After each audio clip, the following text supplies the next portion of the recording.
Cuando pensamos en los grandes navegantes que circunnavegaron el planeta, el nombre de Fernando de Magallanes suele venir primero a la mente, pero hubo otro hombre menos idealizado que Magallanes, menos santo que Elcano, pero quizá más audaz, más temido y más legendario. Su nombre era Francis Drake. Para los españoles de su tiempo era un pirata sanguinario, un ladrón del mar, el azote de las rutas coloniales del Imperio Español. Para los ingleses era un héroe nacional, el corsario que llevó la bandera de la reina Isabel I alrededor del mundo y regresó con un botín que cambió el equilibrio de poder en Europa. Este video no trata solo de una vuelta al mundo, no se trata solo de mapas, océanos y puertos lejanos. Se trata de un hombre, su nave, su tripulación y una obsesión: desafiar a un imperio, derrotar al océano y regresar triunfante, aunque pocas veces limpio de sangre. ¿Cómo se convirtió un corsario en el primer inglés en circunnavegar la tierra? ¿Por qué la reina Isabel lo nombró caballero a bordo de su propio barco? Y sobre todo, ¿qué significado tuvo su viaje para la historia del mundo? Prepárate para descubrir la historia no contada, la historia de Francis Drake, el pirata de la reina, y la vuelta al mundo que cambió el juego.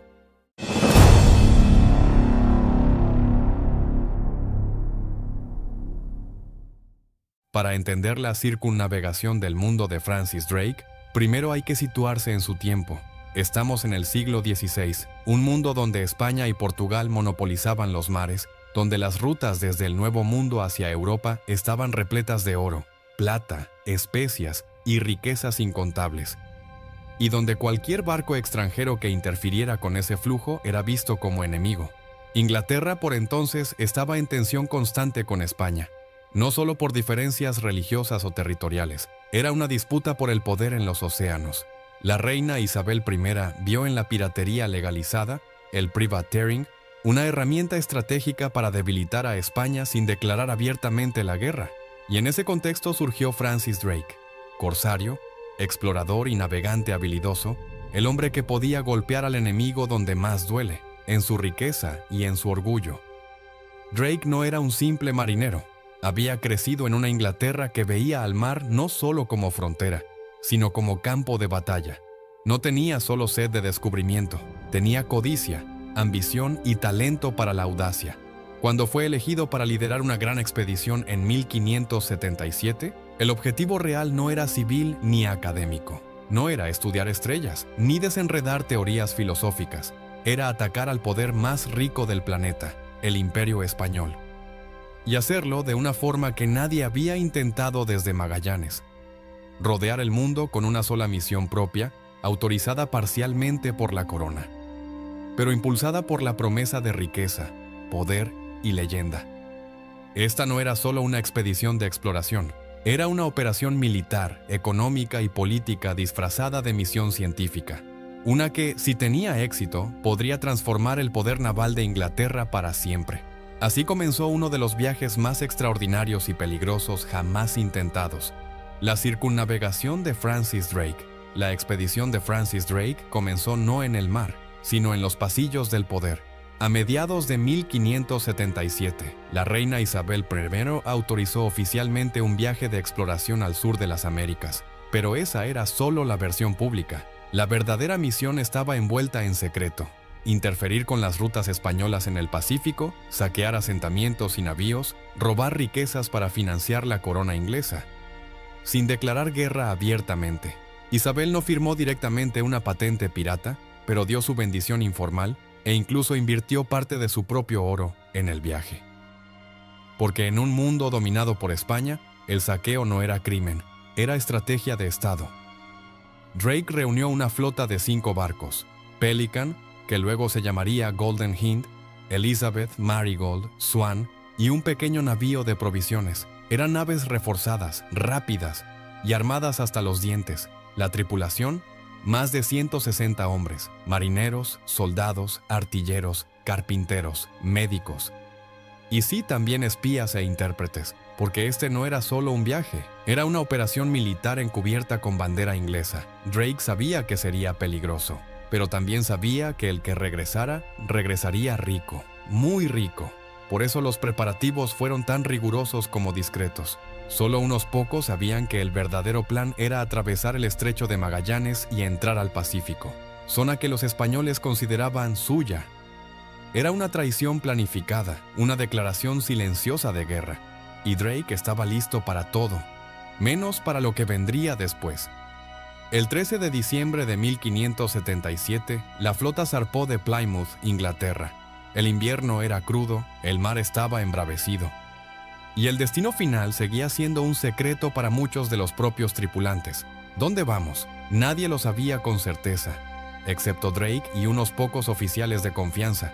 Oficialmente, el viaje era una expedición comercial. Pero cuando navegaron hacia la costa africana y luego cruzaron el Atlántico, la mentira empezó a disiparse, y con ella comenzaron los problemas. A bordo había tensión, motines encubiertos, conflictos entre oficiales. Incluso uno de los capitanes, Thomas Doughty, comenzó a sospechar que Drake tenía intenciones más allá del mandato real. Drake respondió con una decisión brutal. Acusó a Doughty de traición, lo sometió a juicio y lo ejecutó públicamente en la costa de Argentina cerca del estrecho de Magallanes. Fue una advertencia clara para todos. En esta expedición solo había un capitán y una voluntad, la suya. Tras dejar atrás la costa de Brasil, la flota empezó a reducirse. Un barco fue abandonado por inutilizable, otro naufragó, y las enfermedades comenzaron a cobrarse vidas.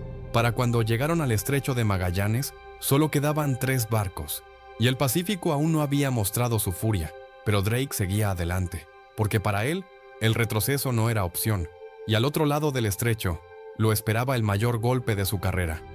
La circunnavegación de Francis Drake no fue un viaje de cartografía ni una expedición científica. Fue una ruta de saqueo, violencia y conflicto trazada sobre las rutas del imperio más rico del mundo, el Imperio Español. Cuando Drake cruzó el estrecho de Magallanes y se adentró en el Pacífico en 1578, no lo hizo como explorador solitario, lo hizo como corsario con licencia implícita de la reina Isabel I, dispuesto a atacar donde menos lo esperaban. Y el Pacífico, que España consideraba suyo como mare clausum, fue un campo de pruebas brutal. Drake navegó hacia el norte por la costa de Sudamérica, asaltando poblaciones y fortificaciones españolas que no tenían defensa preparada. Sus hombres superaban a los colonos en rapidez y agresividad, capturando barcos de guerra y mercantes por sorpresa, a menudo antes de que España pudiera organizar una respuesta efectiva. En algunos lugares la resistencia indígena fue feroz. En la costa chilena, en la isla de Mocha, Drake y uno de sus hombres resultaron heridos por flechas durante un conflicto con mapuches que defendían su territorio. Lo que vino después fue aún más brutal: asalto a Valparaíso y el Callao. Drake irrumpió en puertos casi indefensos donde saqueó mercancías, vino y provisiones para su tripulación agotada, caza de barcos españoles. Rodeado de océanos desconocidos, Drake encontró su mayor premio cuando capturó al galeón español Nuestra Señora de la Concepción, apodado Cacafuego, cargado con oro, plata, joyas y metales preciosos que equivalían a una fortuna brutal para la Inglaterra de la época. Este saqueo no fue un acto aislado, fue una declaración de guerra económica, un golpe directo a la riqueza que mantenía al Imperio Español en la cúspide del poder. Para España, la llegada de Drake al Pacífico fue un shock. Amenazó su monopolio económico y desató una reacción inmediata. Se organizaron defensas, se intentó fortificar el estrecho de Magallanes y se intensificaron las patrullas para evitar incursiones futuras. Y mientras Drake seguía su ruta imperial hacia el norte, el nombre de la travesía ya no era solo vuelta al mundo, sino el desafío que incendió al mar español. Pero para Drake y su tripulación, el saqueo no era simple violencia, era la lógica que movía su mundo. En cada puerto, en cada combate, había una cifra, un metal, un botín que representaba oro o plata acumulada en siglos por España. Ese botín era la prueba tangible de que este no era un viaje de descubrimiento, sino una campaña de guerra económica disfrazada de circunnavegación. El botín más grande llegó con la captura de Nuestra Señora de la Concepción. Dentro encontraron decenas de libras de oro puro, cofres llenos de plata real, cruces doradas y joyas que valían fortunas enteras. Este tesoro no solo enriqueció a la tripulación, fue un símbolo político, una prueba palpable de que Inglaterra podía rivalizar con España no solo en el mar, sino también en riqueza y prestigio. Antes de su circunnavegación, Drake ya había participado junto a John Hawkins en expediciones de comercio de esclavos, actividades que mezclaban comercio y piratería, y que lo convirtieron en una figura polémica incluso para sus propios contemporáneos. Aunque la circunnavegación en sí no fue fundamentalmente una empresa de comercio de esclavos, la lógica de aprovechar cada oportunidad lucrativa era la misma. Donde hubiera una mercancía valiosa, allí estaría Drake. Ya fuera oro, plata, o esclavos comprados o saqueados en otros viajes, Drake no solo quería riqueza, quería poder. El control del mar era sinónimo de seguridad, influencia y ventaja estratégica en Europa. Cada batería de cañones, cada pieza de pólvora capturada o construida, no solo servía para defender su propia nave, Golden Hind, sino que simbolizaba la superioridad técnica de los ingleses, su audacia para desafiar territorios considerados protegidos, y su determinación para transformar una expedición corsaria en una emergente potencia marítima global.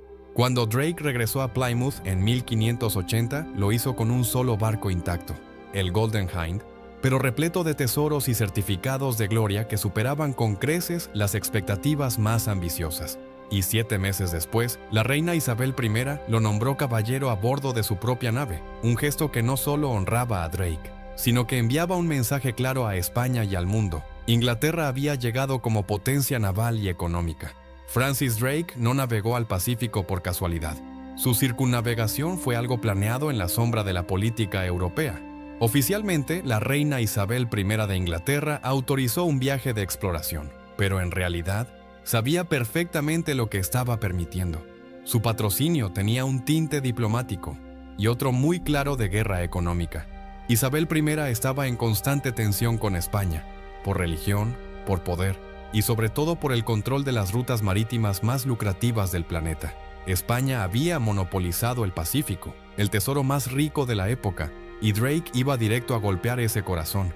La reina no firmó una patente que dijera haz piratería legal en nombre de Inglaterra. Esa era precisamente la astucia del plan. Ella lo nombró explorador. Y lo envió con apoyo tácito, pero sin una declaración pública de guerra. De ese modo, si Drake tenía éxito, Inglaterra saldría beneficiada con riquezas, prestigio y rutas nuevas. Si fracasaba, podría decirse que no había sido instrucción real. Era un equilibrio peligroso, una doble bandera política donde Inglaterra negaba la guerra, pero permitía que su corsario hiciera lo que España condenaba, y Drake lo sabía.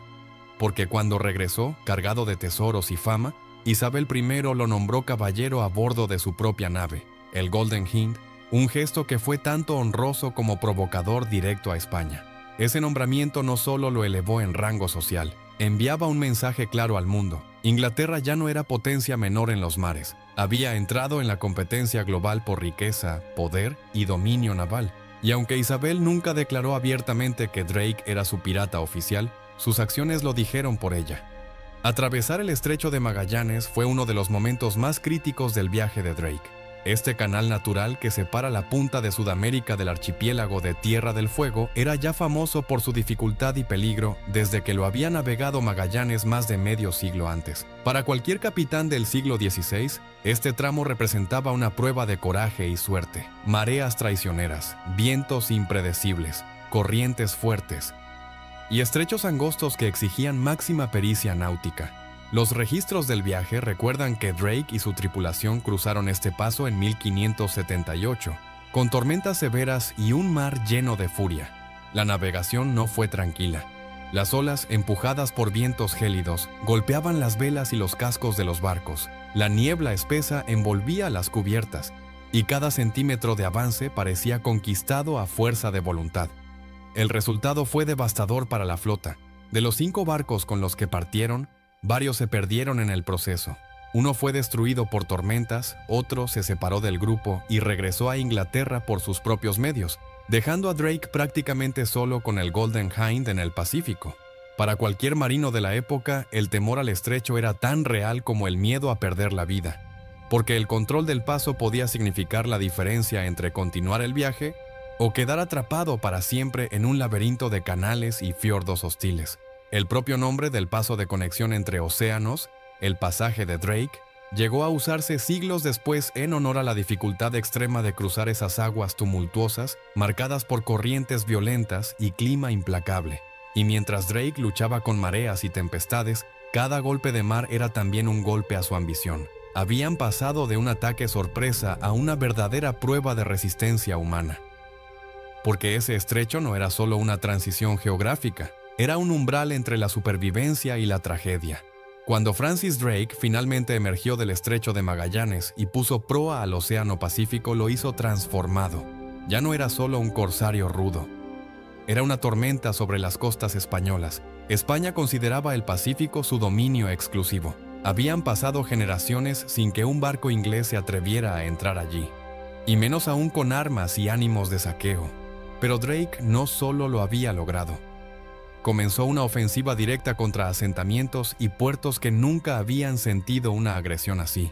Su primera gran presa en el hemisferio occidental fue Valparaíso, un pequeño pero estratégico puerto de la costa de Chile. Era diciembre de 1578 cuando Drake llegó, y encontró la bahía prácticamente indefensa. Los habitantes, aterrorizados por la presencia de un barco extranjero con cañones al frente, huyeron hacia las colinas. Drake y sus hombres saquearon el pueblo entero.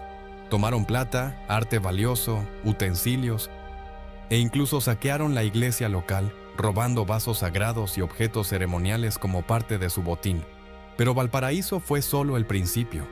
Continuando hacia el norte, Drake llegó a Callao, el puerto que servía a Lima, la capital del Virreinato del Perú y uno de los centros más ricos del dominio español en América.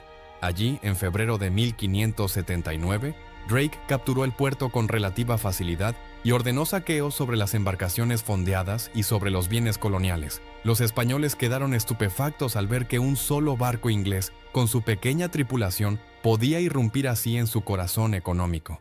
Pero la verdadera joya del saqueo llegó luego.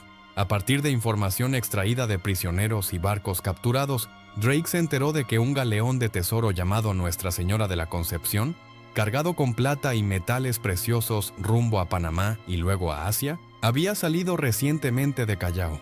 Drake no dudó. Partió en persecución y logró interceptar esta nave, que sería apodada luego Cacafuego, una de las capturas más grandes de toda su carrera.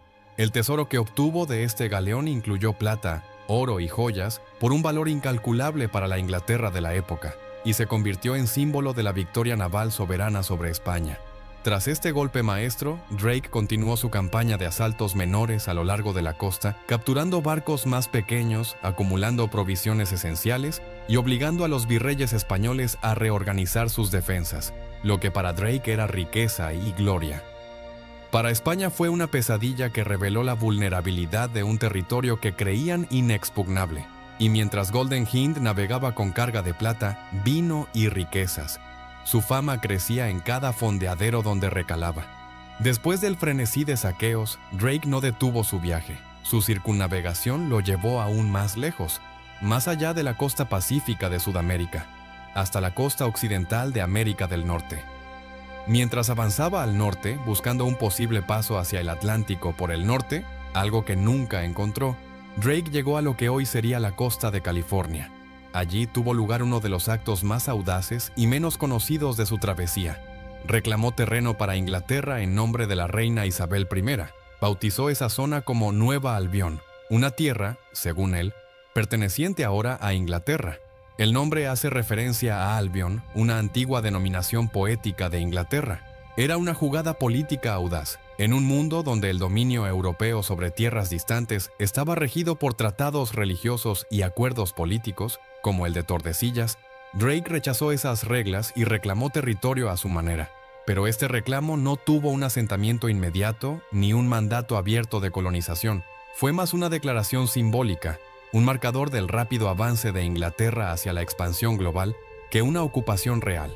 De hecho, la reina Isabel ordenó que los registros y cartas sobre Nueva Albión se mantuvieran en secreto durante un tiempo, porque la corona inglesa no quería tensar aún más las relaciones con España antes de estar preparada para un conflicto abierto. Años más tarde, ese nombre, Nueva Albión, reapareció en mapas y cartas de exploración y se convirtió en base legal para reclamaciones posteriores al territorio de la costa oeste norteamericana. Esta acción de Drake no fue solo geográfica. Fue un acto simbólico de desafío. No solo estaba saqueando riquezas, sino disputando la propiedad de la tierra misma, redefiniendo qué naciones podían reclamar qué mundos. La circunnavegación de Drake, entonces, no fue solo una vuelta física alrededor del planeta. Fue una declaración política audaz. Inglaterra no venía a descubrir, venía a competir, reclamar y desafiar un orden global establecido. Mientras navegaba con el Golden Hind por aguas que pocos europeos habían visto, Francis Drake y su tripulación no solo enfrentaron tormentas y fuego enemigo, también se adentraron en lo desconocido, en islas casi legendarias que parecían surgir solo para desafiar su destino. En su paso por el Pacífico Sur, Drake recaló en lugares que en ese momento no figuraban en ningún mapa europeo confiable. Una de estas paradas fue la isla Mocha, frente a la actual costa de Chile, donde la expedición se abasteció de alimentos y descansó de la travesía tras el paso del Estrecho de Magallanes. Algunos relatos sugieren que allí Drake incluso resultó herido, llevando la marca de la aventura en su propio cuerpo. Pero no fueron solo paradas de reabastecimiento. A medida que Drake avanzaba hacia el norte por la costa americana, pasó frente a bahías y cabos que ningún marinero inglés o español había registrado con exactitud. Estas costas, algunas posiblemente parte de lo que más tarde se conocería como California, se convirtieron en escenario de historias que, con el tiempo, se transformarían en leyendas. Encuentros con pueblos indígenas nunca antes descritos en crónicas europeas, descubrimientos incómodos de tierras templadas en medio del vasto océano, ecos de historias que cruzaban potentes corrientes y vientos misteriosos. Algunos de estos lugares, en particular islas frente a Cabo de Hornos, incluso dieron pie a relatos de islas fantasma, puntos geográficos que aparecían en cartas de navegación solo para desaparecer cuando se intentaba volver a encontrarlos. La llamada Elizabeth Island, por ejemplo, fue reportada por navegantes de la época, pero no pudo ser localizada nuevamente con certeza por posteriores exploradores. Este carácter de misterio y aventura hizo que el regreso de Drake a Inglaterra no solo se contara como una hazaña de riqueza y poder, sino también como una epopeya casi mítica, un viaje lleno de lugares que parecían existir entre la historia y la leyenda, islas que se murmuraban en tabernas y cortes por igual, lugares donde un hombre pudo haber marcado a fuego su nombre, y donde el mar podía ocultar tanto tesoros como secretos imposibles. Imagina un mar tan vasto que el regreso no estaba garantizado, un océano en el que cada ola podía significar una nueva tierra, o la tumba de una nave. Cuando Francis Drake zarpó de Inglaterra en diciembre de 1577 con 5 barcos y poco más de 160 hombres, nadie sabía con certeza si alguno volvería. Su misión implicaba atravesar mares controlados por potencias enemigas, zonas sin cartas náuticas fiables y climas desconocidos que podían cambiar de forma abrupta. Los peligros eran constantes. Tormentas feroces que desgarraban velas, rompían mástiles y arrastraban barcos enteros contra acantilados o arrecifes. Enfermedades que diezmaban tripulaciones, como escorbuto, fiebre y disentería, sin cura en prácticamente ningún puerto extranjero. Conflictos con españoles e indígenas, donde la supervivencia podía depender de un solo cañonazo o flecha. La incertidumbre de lo desconocido, navegando por islas y costas nunca registradas con precisión, sin certezas de alimentos, recursos o rutas seguras de regreso.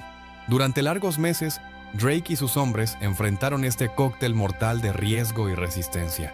Las cartas náuticas eran incompletas o erróneas. Las tripulaciones trabajaban bajo la constante amenaza de no saber si verían de nuevo sus hogares, a sus familias, o siquiera amanecer un día más. A medida que se adentraban en tierras aún no pisadas por europeos, la circunnavegación dejó de ser simplemente una hazaña geográfica para convertirse en un desafío absoluto a la condición humana, a la audacia, a la lealtad, a la resistencia y a la locura necesaria para desafiar lo imposible. Y sin embargo, a pesar de todo, Drake regresó.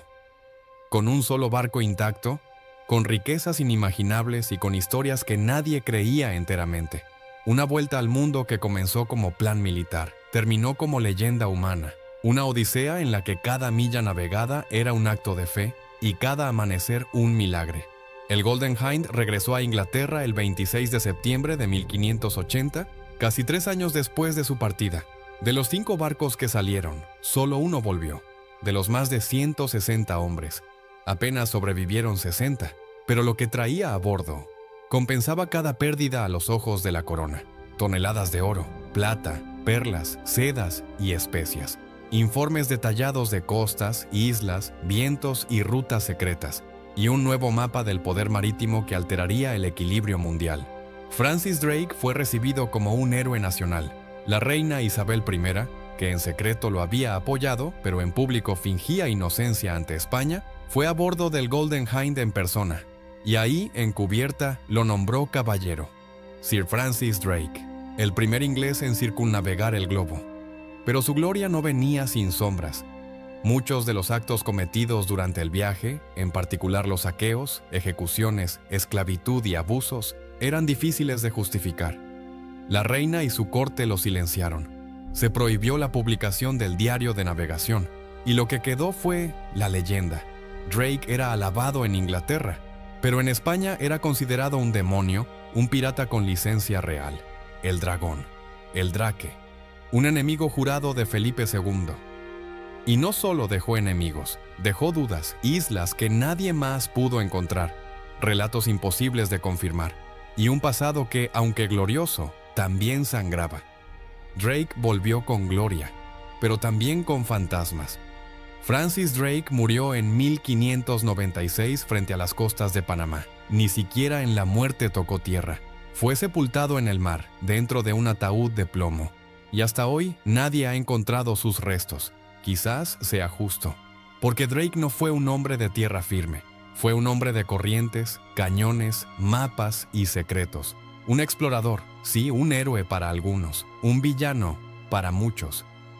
Pero sobre todo, una figura que encarna los claroscuros del Renacimiento europeo: ambición, violencia, fe y descubrimiento. Su vuelta al mundo no fue la primera, pero sí fue la más política, la más lucrativa y quizás la más temida, porque detrás de cada milla recorrida había un mensaje. El mar ya no es de España. Inglaterra ha llegado, y la reina tiene piratas, con nombre propio. Francis Drake no dio la vuelta al mundo por curiosidad, la dio por oro, por venganza, por gloria, y por una corona que sabía mirar hacia el mar cuando el mundo aún miraba a Roma.